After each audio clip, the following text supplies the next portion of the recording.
याच्याशी कर्तव्य नाही आहे, मला सगळे समान आहेत. परंतु 55 वर्ष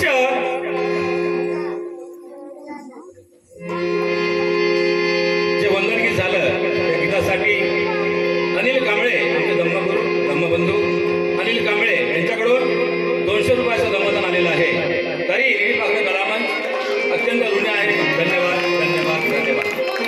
मला एक सांगावं असं वाटतंय की मोदी सरकार आले 2014 साली आणि प्रत्येक गोष्टीवरती GST लावली. प्रत्येक गोष्टीवरती मीठ पण सोडलेलं नाही. मात्र एक गोष्ट अशी आहे की तुमच्या आमच्या सगळ्यांच्या हातामध्ये आहे, त्याच्यावर GST नाही आहे. ती गोष्ट तुम्ही आम्हाला द्या, आम्ही अपेक्षित आहोत. ती गोष्ट कोणती? टाळी आम्हाला द्या, कारण तुमची टाळी आमच्या पाठीवरती शबासकीची थाप मारते असं मला वाटतंय. म्हणून आमचं मनोबळ वाढवण्यासाठी तुमची टाळी फार महत्वाची आहे. त्यानंतर गीत होणार आहे बुद्धगीत.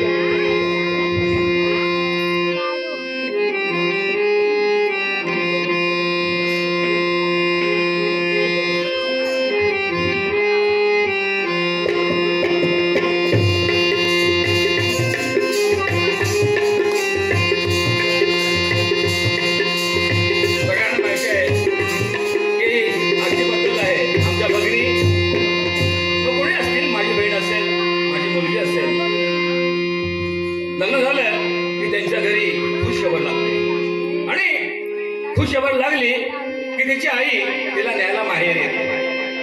पहिलं बाळंतपण माझ्या घरी झालंच पाहिजे आग्रह असतो आणि ती पद्धत सुरू झालेली आहे. कधीपासून? तथागत भगवान गौतम बुद्ध यांचा जन्म झाला, सिद्धार्थाचा जन्म झाला तेव्हापासूनची पद्धत आहे. ज्यावेळी महामाया डिलेव्हरीला माहेरी देखतात आणि डोलकरी डोलीला खांदा मारून डोली घेऊन चालले. महामायावतीच्या पोटामध्ये प्रसूतीच्या काळा सुरू झाल्या. त्यावेळेस महामायावतीला डोलकरीला थांबा सांगितलं आणि त्या लुंबिनी वनामध्ये एका गोंडस बाळाला जन्म झाला. तो बाळ कोण होता? सिद्धार्थ गौतम बुद्ध. याचा जन्म ऐकूया. जन्म झाल्यानंतर सिद्धार्थानं काय काय केलं हे शॉर्टकट मध्ये, परंतु त्याचा या 4 कडव्यांमध्ये फार मोठा अभ्यास आहे. ऐकू. तत्पूर्वी तथागत भगवान गौतम बुद्ध ज्यांनी खऱ्या अर्थानं आपल्या राजगृहाचा त्याग सत्याच्या शोधासाठी केला. या जगात दुःख आहे, दुःखाला कारण आहे आणि दुःखाचं निवारण देखील करता येऊ शकतं. केवळ या 3 गोष्टींसाठी आपल्या राजगृहाचा त्याग करून अखंड विश्वाला शांतीचा, विश्व कल्याणाचा मध्य मार्ग ज्यांनी दाखवला त्या तथागतांची जन्म कहाणी आपल्या गीताच्या माध्यमातून व्यक्त करत आहे. आपल्या निळीपाखरे कलामंचचे निर्माते सुप्रसिद्ध गायक संतोषजी मेहते सादर करीत आहेत सिद्धार्थाचा जन्म.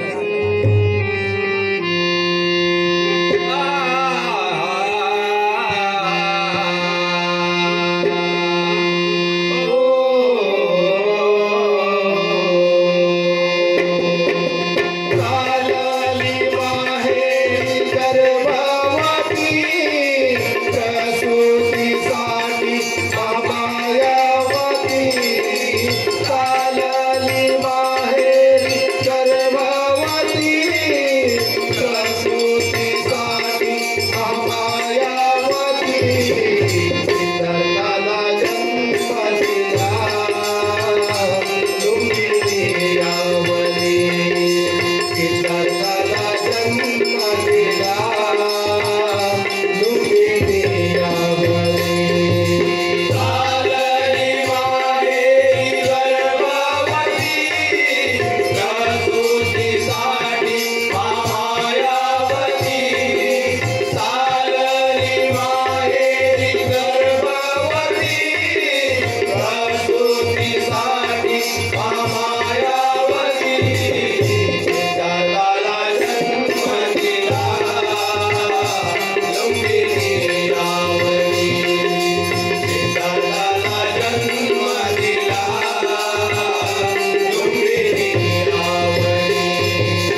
धम्म प्रचरवाणी चांदाला जन्म दिला लुंबिनी रावणी चांदाला जन्म दिला लुंबिनी रावणी चालली माहेरी गर्भवती प्रसूतीसाठी महामाया